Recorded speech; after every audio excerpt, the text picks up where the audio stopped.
Okay guys, welcome back to the channel. In today's video, I wanted to talk to you about closing costs and how you can save thousands of dollars not coming out of your bank account at the end of escrow, and just how to navigate this. We're going to talk about non-recurring closing costs, recurring closing costs, and just strategies in regards to purchasing a home in this market of how you can take advantage of this. Okay, so closing costs are things that you as the buyer are going to have to pay for once you get to escrow. This is on top of your down payment.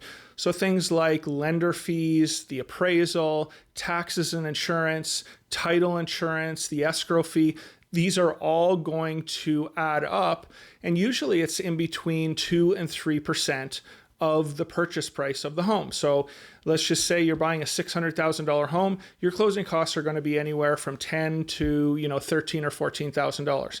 Now, one of the things in a changing or shifting market is you as the buyer could potentially ask for these in certain situations on homes, and they're becoming more and more prevalent. And personally, if I was representing a buyer right now, that would be one of the first questions I would ask them.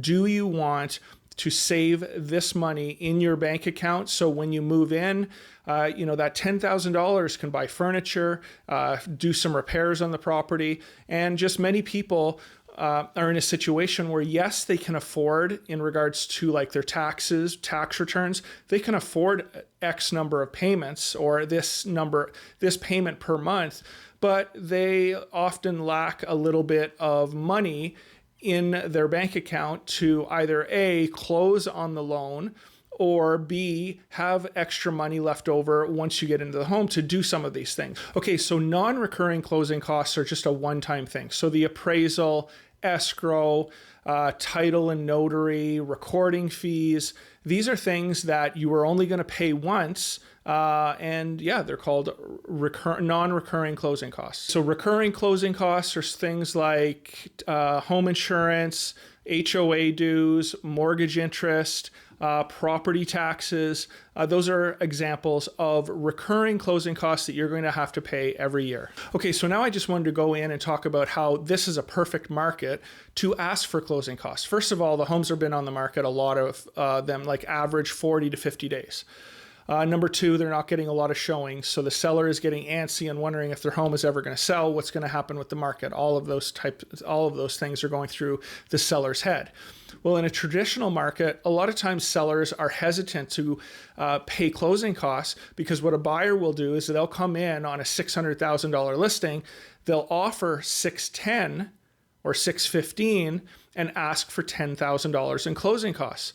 Well, what happens if the appraisal comes in at $595,000 or $590,000? Not only are they out the closing costs, but the appraisal didn't come in, so it's really $20,000 that they're losing. Now, the benefit in this market is because the appraisals have not caught up to what the shift in the market.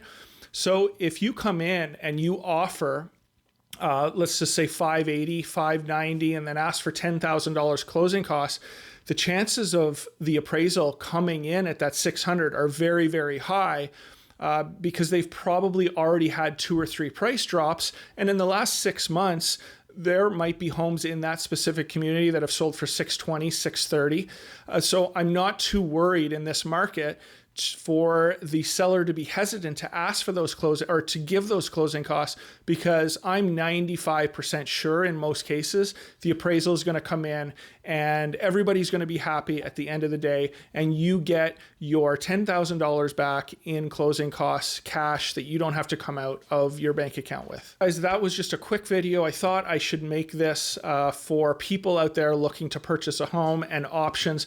I did do a video about 3 or 4 days ago about how I would personally buy a home and some strategies you can use. So just look back. It's my previous video. Look at that video. It's very helpful in regards to things that you could do as a buyer to make sure that you are getting the best possible deal in your upcoming offers. But thank you very much, and until next time.